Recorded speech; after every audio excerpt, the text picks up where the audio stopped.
Ready. আসসালামু আলাইকুম। এর আগের পর্বে আমি আলোচনা করেছিলাম আপনাদের সাথে আপনারা নামজারি কিভাবে চিনবেন। শুধু নামজারি চিনলেই নয়, এর সাথে দলিলটাকেও চিনতে হবে এবং দলিল কত প্রকার ও কি কি সেটা আপনাদেরকে জানতে হবে।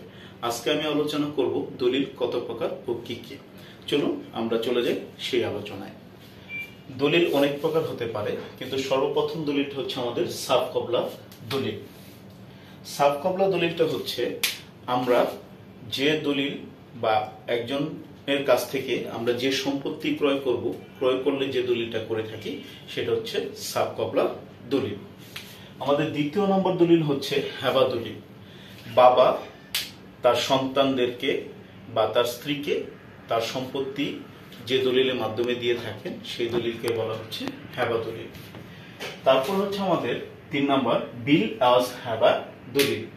এটা হচ্ছে যে আপনি আপনার ফুপুকে, মামাকে বা দূর সম্পর্কের আত্মীয়র সাথে আপনার যে সম্পত্তি বিনিময় লিখে দিচ্ছেন সেই দলিলটা হচ্ছে বিল অ্যাজ হেবা দলিল।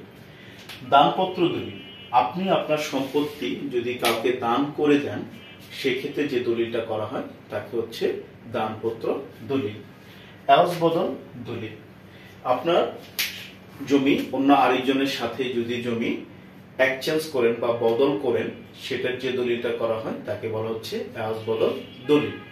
পরবর্তীতে হচ্ছে আমাদের ওসিয়তনামা। ওসিয়তনামা দলিলটা হচ্ছে যে কারো সম্পত্তি, তার বাবার সম্পত্তি সন্তানদের জন্য সে ওসিয়ত করে যাচ্ছেন যে তার মৃত্যুর পরে কে কতটুকু সম্পত্তি পাবেন, যে দলিলটা করা হয় তাকে বলা হচ্ছে ওসিয়তনামা দলিল। উইল। উইলটাও একই রকম কাছাকাছি, যে ব্যক্তি আমার একটা সম্পত্তি রয়েছে, আমার মৃত্যুর পরে আমার নিজের লোকজন বা অন্য কেউ সম্পত্তি পাবে কিনা যে দলিলটা করা হয় তাকে বলা হচ্ছে উইল। তারপর হচ্ছে একটা জিনিস হচ্ছে ওয়াকফ। ওয়াকফ দলিলটা হচ্ছে যে মসজিদ, মাদ্রাসা, স্কুল, কলেজের জন্য যে জমিটা দিয়ে দেওয়া হয়, কোনোদিন আর কেউ দাবি করতে পারবে না, সেটা হচ্ছে ওয়াকফ দলিল। বন্টননামা দলিল। এই দলিলটি অতি গুরুত্বপূর্ণ, বিশেষ করে ওয়ারিশদের ভিতরে বা যৌথভাবে জমি কিনে বাড়ি করলে সেটা বন্টননামা। যেমন ওয়ারিশদের ভিতরে অনেক সময় অনেক জায়গায় 5-10টা দাগের ভিতরে জমি থাকতে পারে, কে কোন দাগে কতটুকু জমি আবাদ করবে বা বুক দখল করবে সেটার জন্য নির্দিষ্টভাবে নির্দিষ্ট দাগে থেকে যে দলিল উল্লেখ করা হয় সেটা হচ্ছে বন্টননামা দলিল। বা 10 জনে মিলে একটা বিল্ডিং করলে কে কোন ফ্লোরে কোন পাশে ফ্ল্যাটটা ব্যবহার করবেন সেটা যে দলিলটা করা হয় সেটা বন্টননামা দলিল। শরিকানা চুক্তিপত্র অনেকটা বন্টননামার মতোই, যে বন্টননামা দলিল এবং শরিকানা চুক্তিপত্র একই রকম, যে আমি কোন জমিটা বুক করব আর অন্যজন কোন জমিটা বুক করবে সেটা উল্লেখ থাকবে। বায়নানামা দলিল। অনেক সময় আমরা জমি ক্রয় করি, ক্রয় করার সময় 300 টাকা স্ট্যাম্পে একটা বায়না দলিল করে থাকি এবং সেই দলিলটা কিন্তু আমরা আবার সাব রেজিস্ট্রি অফিসে গিয়ে রেজিস্ট্রি করে নিতে পারি, সেটাকে বলা হচ্ছে বায়নানামা দলিল। অপ্রত্যাশযোগ্য পাওয়ার অফ অ্যাটর্নি।